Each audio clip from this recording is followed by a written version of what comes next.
So let's welcome the Secretary for Tourism, Education, Research and Technology. Education and Technology, Miss Zorisha Hackett. Good morning and welcome. Good morning, Brother B. Morning, Mr. Cox. Good morning, Tobago.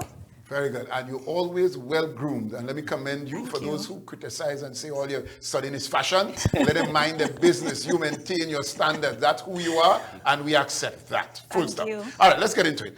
New school term, obviously, Yes, Monday. yes. Let's speak about, well, first of all, let me put this on, to get it out of the way. Yes. The whole question of police at varying schools. Yes. 2 police per school. Is Tobago included in that? So, Minister of Education was here on Wednesday, and we had comprehensive conversations prior to that. I don't think we're there yet in Tobago. There's one school that we have under our radar, and what we've opted to do instead is to assign an additional safety officer and 2 additional MTS officers at that school. You see, we have a different methodology as it relates to detention in Tobago. I don't know if Tobagonians are aware, but we don't suspend students and have them at home. We have a learning enrichment center there at Hope. The students fondly call it Hope Farm, and they go into this space where they're given extra support. And so we have different rehabilitative methods of dealing with our students. And so although that may be a last resort, right now, we don't have it as the focus. The option is there, and we're going to monitor and evaluate what's happening at that one school that we have under our radar. But for now, we really want to take it slow because, you know, that brings a different stigma to the school, and there are other socio-emotional issues that can arise out of that. So I told Minister, let's hold on it for a bit, but the policy is being developed. It's a national one. And so, of course, if we need to utilize it, we will. Very good. As you mentioned that, it takes me right back to this whole question of the children who fall below the 30%. Yes. From the SEA results. Where are we with that, and what are we doing to assist those children to bring them up to speed? So what we've done with the students under 30%, as you would know, is ensure that they were part of this Project Impact program that we had for the 4th year in a row. The Division of Education across 12 centers on the island were able to spend some time, and these students were part of this Project Impact program for the last 2 or so years before having to transition into secondary school. And so we've been keeping a very close eye on them, providing them with that additional support to prepare them for secondary school. Of course, additional support will have to come to the secondary schools in question. And we've placed them not only in one specific school, because of course you know what that does for school performance as a whole. And so what we've decided to do is to send additional support to those schools as well. But we also want to spend some time focusing on everything extracurricular, and to get into the technical, vocational, and skills training, because we understand that we need to expose not only those under 30 performers, but all our students too. Everything else outside of the chalk and talk and academics. You piqued my interest there now, because yes. At the Eversley College in Brooklyn, the chief secretary were there addressing yes, people of the diaspora. Yes. And there was one individual who got up and asked about returning to, quote-unquote, the trade centers or the trade school, that we don't label it as Dutch children. Yes. Let's speak to that. And the chief responded that there is something ongoing or upcoming that would accommodate children who would be given the privilege of learning a skill. Right. So, Brother B, it's really interesting that we're spending some time focusing on this. I look at education policies across the globe, and in the first world countries, you are actually exposing all your children to the technical, vocational, and skills training, and not only subjecting it to students we think can't cope.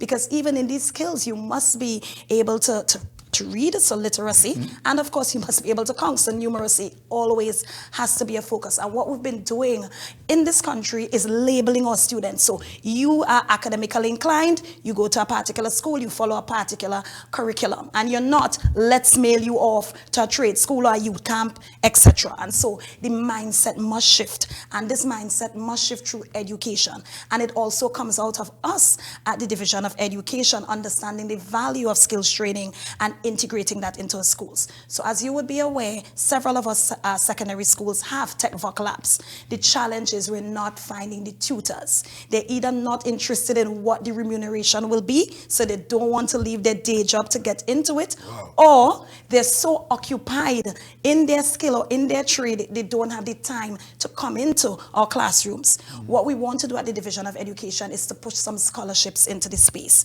to have young persons go off with it to Tobago House of Assembly, funds those young persons, and they come back ready to give back into the world of academia and not just see it as, let me do a sessional or so. I want them in the actual classrooms.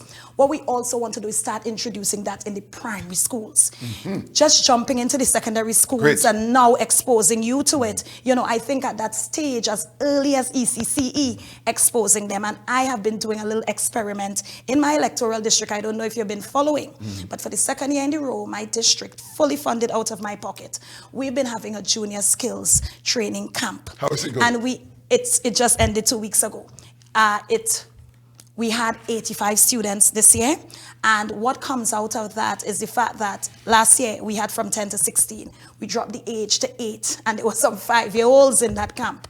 Masonry, carpentry, barbering, hairdressing and cosmetology, pawn making in a dirt oven. Just name the skills, over 25 skills and being exposed. And if you see how quickly the youngest amongst our students were able to grasp at the skills and be so interested, and again, that coupled with what happens in the classroom in terms of the academic courses that you're exposing them to, gives you the most well-rounded child. And I piloted that to prove to my executive council that there is room for it, and we should not wait until our students are falling on the wayside to now give them that as an option. Every child should have that balanced education. So yes, the extracurricular, the sports and so on, but the hands-on skills. And as you would appreciate, Brother B and Mr. Cox, in the COVID period, we really saw the value of those. When everyone else had to close up, those persons still were able to be employable and made some serious money there. And further to that, we see how much it costs for you to get a mason in your home, to get a plumber, for you to get a nail tech. I have to learn to do these things on my own because even I can't afford to constantly go, you know, for you to get the beautification elements out of it. And so I want our people to understand that education is not just about what's in your book bag, right? But about what you can use your hands, your hearts, and your minds to actually develop. And so that's one of the goals I want us to continue with into our next term in governance. Secretary Hackett, Yes. now, I mean, and I like the way how you began talking about things outside of just the books and the reading and stuff. But for some time, particularly during your tenure so far, we've been hearing about the Tobago-centric curriculum. What is the latest with that? I know a committee was formed. Yes. What is the committee latest? did its work. Second committee was formed. We got some feedback. We did the consultation. As usual, not only the Tobago-centric curriculum, and I don't mean to stray, but we have developed 12 policies in the last 3 years. And one of the first things I did with Minister Dowlat upon him assuming office is to send mail, literally mail all to him and let him know, listen, all these policies developed, but to be implemented, we need resources. And I think it's one of the sad points of any administration, the fact that you come in all bubbly, filled with these exciting ideas and reimagined ideas, and you have Tobagonians, even in the diaspora, giving you the ideas as well, and you execute them in black and white in terms of putting it to paper. But then when it's time to execute, again, you have the manpower, but the resources is the challenge. And so with the Tobago-centric curriculum, what we've been encouraging our teachers to do in the interim until we formalize it is to add or integrate Tobago-centric content into their teaching. So it doesn't mean that an entire curriculum is going to be rebuilt in the first instance, but you're teaching, let's say you're teaching mathematics. You use elements of our island's culture, history, the arts in the lesson. You're teaching a reading lesson. That reading lesson shouldn't be you learning about something that happened in the United States or something that happened in Trinidad only, but we need to integrate our history, our culture, our politics, our geography in the lessons. And what I've noticed as secretary is that several of our textbooks, they only speak to Trinidad. And if they do integrate anything Tobago-centric, quote unquote, in their text, it's a misrepresentation.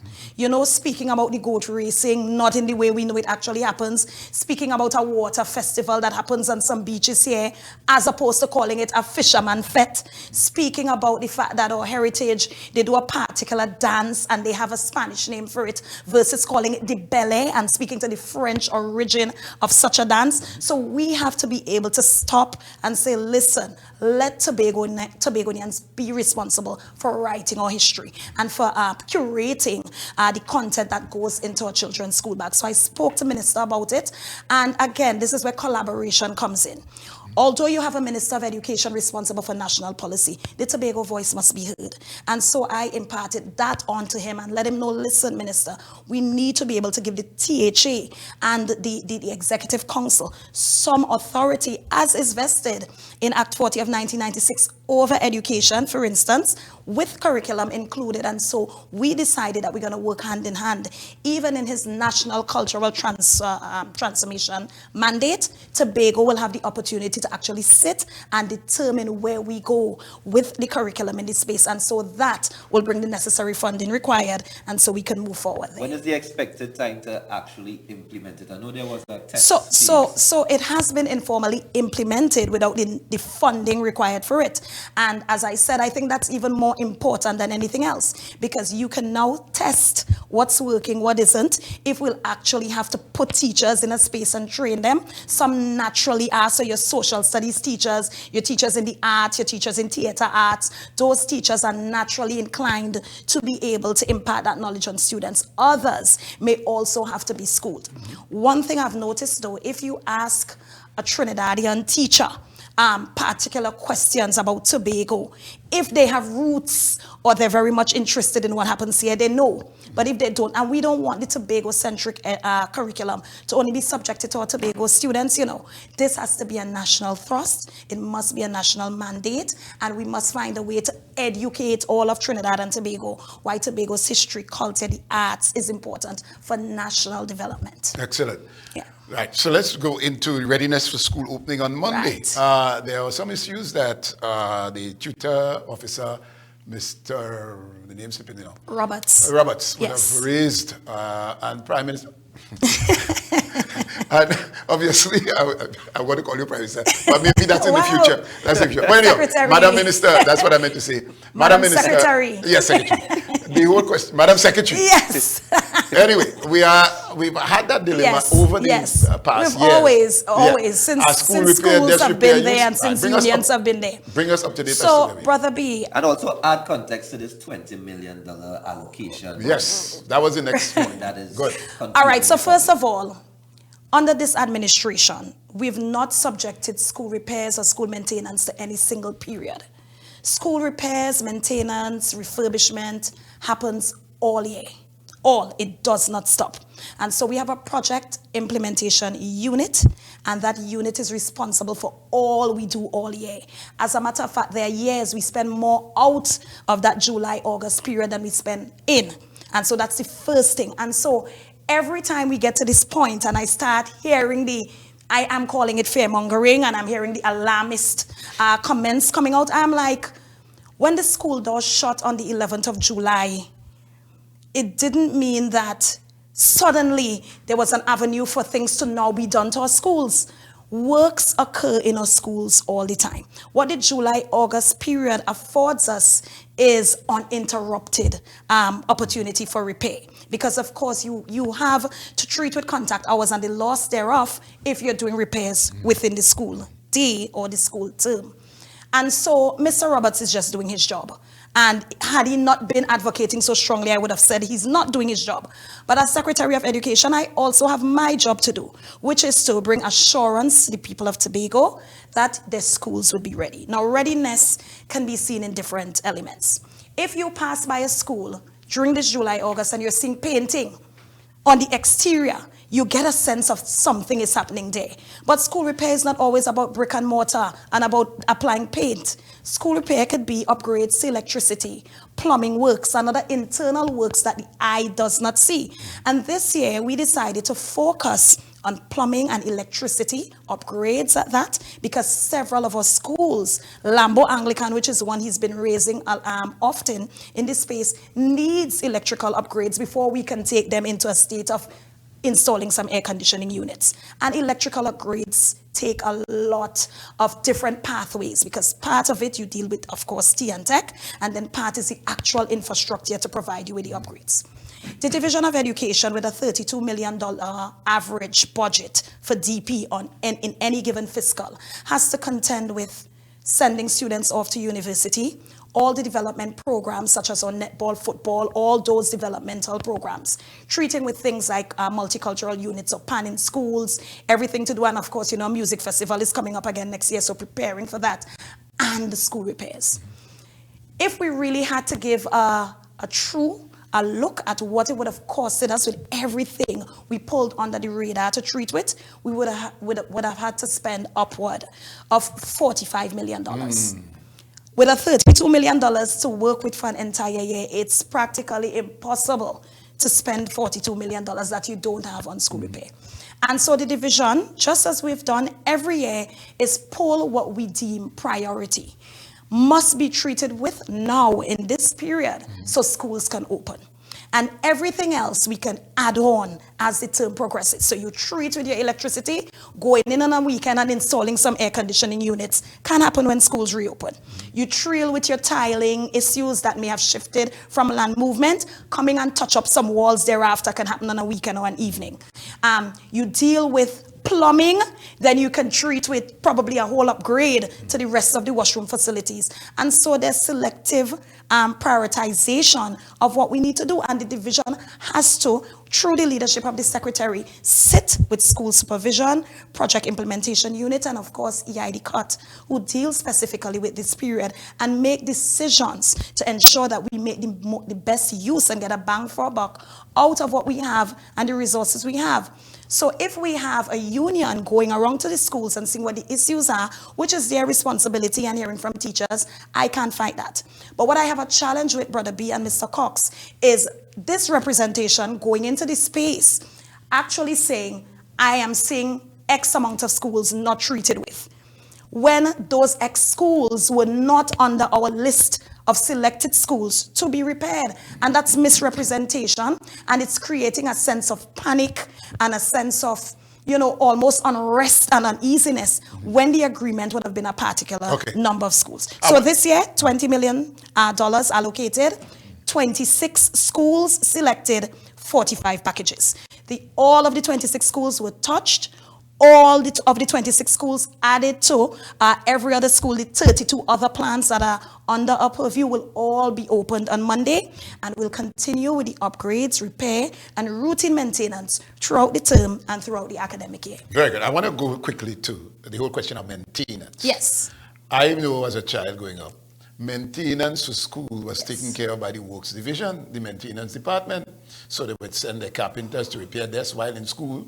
During school time, primary school, I'm talking about electrician coming from works and so on. Let's speak to that. Obviously, there are contractors that have that responsibility now. But let's speak to that maintenance. A ball blow in the classroom. You're waiting till August to repair. You're not. Let's speak to those maintenance issues that are ongoing. So we have several levels of maintenance for schools. First of all, the Division of Education in the primary school system, we hired handymen. So there are a handyman or two attached to every primary school permanently. They're daily rated workers, and so they're there from, let's say, 7 a.m. in the morning to about 11 midday, and they're responsible for lighter maintenance. So you change the bulb, a door comes out of its hinges, brush cutting the yard, power washing, those types of jobs. We also have a really solid relationship with the Division of Works. And if you would look on social media, for instance, you're seeing that they're responsible for all the furniture in our primary schools and ECCE. As a matter of fact, just probably yesterday or the day before, they placed a post on social media boasting about the fact that 520-something desks prepared for the new term, and they also assist us in repairing those as the term progresses. Secondary school, of course, we hire contractors, or we have service providers rather, that would bring those furniture in because they're specialized, metal, desk, chairs, cabinets, etc. But outside of that, under this administration, we've expanded our project implementation unit, which is a special unit every division has right now. So the focus is not on works to, have to spread themselves thin across the THA. And our PIU has expanded its establishment to now have an artisan team. We've placed the ads out in the public space about a month and a half or so ago, where we are now going to have on our actual compound, the division's compound, as a part of our internal staff, air condition and refrigeration maintenance teams, carpenters, masons, plumbers, etc. So that is going to enhance and augment the type of support we provide to our schools throughout the term. It's only if it's beyond that scope or more extensive, then we're going to go into actually contracting those persons with the necessary skills to get into that. So all of that is in the view of ensuring that we have progressive maintenance, routine maintenance, and we're always on the ball and not waiting for a period like this to now do a mad rush to bring our schools up to scratch. But just to be clear, as of Monday, yes, 57 schools. So let's say 58 because Roxborough Trade Center is also under purview, and I love to bring all my schools under the umbrella. It's on? It's been on. Okay, they had graduation twice since we've been in office, etc. So I'm including them. All 58 plants will be opened on Monday. All 58 plants would be in a state of readiness. We have procured some furniture, and so we're expecting to distribute not only in time for Monday, but throughout the term. Every now and again, we have to do an inventory and see what really is not able to be repaired, because some schools have a really solid and robust repair program. I must commend Roxborough Secondary, Signal Hill Secondary. I saw a video of some repairs happening there to actually help us to be prudent with our spending as well. But I'm imploring parents, encourage your children to take care of the furniture. We spent $4 million on furniture 2 years ago. We have to expend another $2 million this year. And so spending that much on furniture, and in a year or two, we have to go back. We have to all be responsible for the resources, because, once we have to spend on one thing, it means something else has to take a back seat. Where are we in terms of implementing the digital technologies and the smart classrooms and stuff? And we cannot have here without. Of course, but let me be honest with you. Over the last 3.5 or so years, since we came back out of COVID, it has been the desire of this secretary and of this administration to not ever be caught with our pants down again, like what happened with us with COVID. And so one of the first things we did as an administration, and through me, is to ensure that we have smart screens in every secondary school. That was one of the first purchases. And I'm very happy that we have this central government reintroducing the laptops from first formers, and then we'll move up and out with them. How much coming to Tobago, by the way? Exactly enough for how many SES students are transitioning into secondary school. So we're going to have around 1,005 and some extras, because you always want to have replacements if we have challenges. But the thing is, outside of that, we have the need for teachers to also be digitally equipped. And so we always speak to what happens with the child, but our teachers, those responsible for the classrooms, also need the training and the technical support to be able to guide our students through this. And so Tobago Information Technologies Limited, which is a special purpose company under Deryck, has been assisting us with that training and that support. Teachers also have training and support every time we have a break, and that is managed by a school supervision and management team, ensuring that we have all this support to ensure teachers are on the ball with the technology. Minister of Education also has introduced an AI policy where we're going to understand the capacity of that and what it means for us, and to not be afraid of it and not penalize persons when they use it, and to understand that it's a tool and we must be responsible for the management of that tool. So we're going to do some serious developmental programs for our teachers and our students, ensuring that we keep abreast of what's happening in the digital world and not being fearful of it. And all of that is going to roll out soon, but we must ensure that teachers and staff have the devices to keep up on it as it relates to technological. All right. So all our schools are ready for opening on Monday. Right. So, of course. Just give an overview as to, we keep coming back to it. I am very calm, Brother B. Yeah. Let me tell you, I think, as I said before, tutor has to do its job, probably the minorities. Yeah. They have to do their job. It's my responsibility as secretary to assure the public and to do everything necessary to ensure that we're up and running. I know it brings some unrest, some unease, probably nerves and parents, but it's my responsibility to have Tobago calm and ready for children to return there. Now, there are always issues that you can't predict that may pop up. You get into school on the first day and you turn on a pipe. You know, there's some things, water may not run out of it. There's some things we can't predict, and we always try to be prepared for that. But as it stands right now, yes, there's some deep cleaning happening in some schools, because now that contractors have moved off some compounds, cleaners, the regular cleaners assigned, it's a bit much for them. So we have some deep cleaning happening. We've had some mold issues in some schools, so deep cleaning happening right now with those schools. We've had some, and you would be very surprised, a caiman sighting on one of our school compounds during this period. So we had to have the Division of Food Security, Natural Resources, the environment come in to assist us in, ensuring that we don't have these dangerous animals, snakes, and so on before. And so we've done all those things to ensure we have a safe reopening, rather, on Monday. All right. Well, any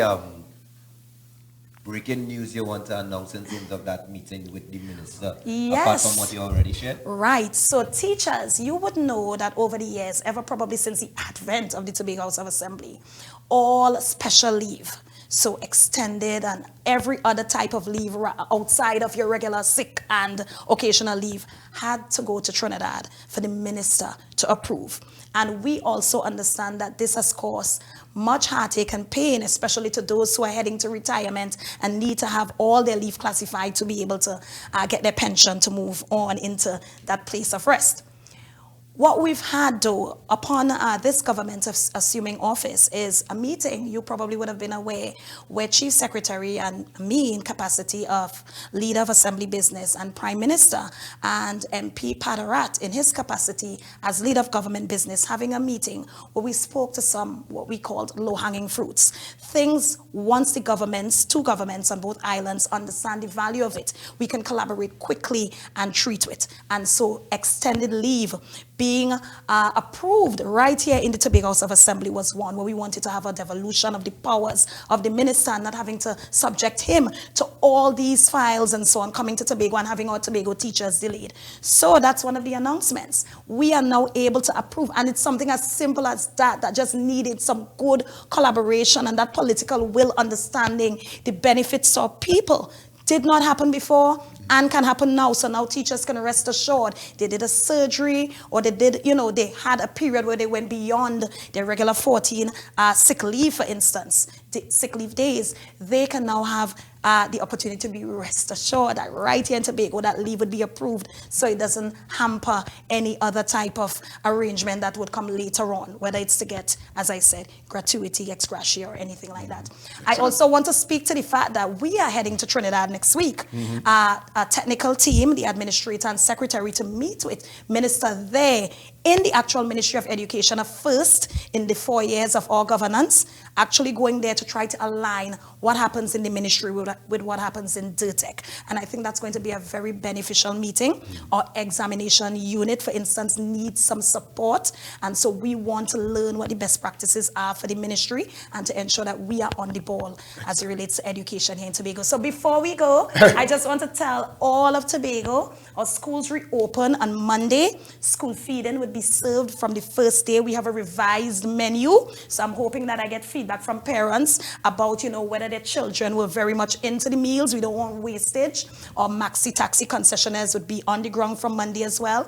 Get information from your schools as to where the pickup points are. And I wish my teachers a very successful 2025-2026 academic year, and students, wherever you're going off to, all the best to you. Very good. Lastly, were the maxi taxi drivers paid? So I am very surprised you're now asking me that. You should have asked me that earlier on, as well as the teachers that you heard. Okay, fine. Yes. So what happens with maxi taxi drivers, just as it happens with those community impact janitorial staff that were making a noise in this space? we send the money to PTSC, who manages that service for us. But the paperwork only goes to PTSC after every single concessionaire's timesheet and their supervision reports come in. If one person's report is off or out, it delays the entire process. Okay. And so the division has been trying to find a way where we can deal with the payments, at least so that payment transfer to PTSC to then go back into the accounts of the drivers. We can limit that wait time. But we have to understand that as a community, one thing, especially when you have these types of arrangements where you work on timesheets, etc., and you're not direct staff of the division, one person's paperwork not being in affects the entire group. And so, yes, we had a situation where June and that 1.5 weeks or so of July was not paid. And we always try to, you don't take them for granted and think that, well, wait on your money. I am not that type of secretary. You work, you deserve your payment. But we also must be understanding of the larger context. And I try my very best to ensure that regardless of that, we push these payments out. Because you don't want a situation where you have a first day of school and your maxi taxi drivers decide to not show up. Exactly. That is going to be, a disaster for our children. Not even embarrassment, but disaster, because you want your first day of school, your first week of school, your first term to be a smooth one, because it sets the tone for the academic year. Excellent. So yes, thank you to all our service providers, school feeding caterers, maxi taxi concessionaires, even our security guards on our school compound. Thank you for your patience, your support. We need you to ensure that our schools are well run, and so your appreciation must be given. Excellent. Well said and well comprehensively. You covered so many things, and we really want to thank you for being here this morning.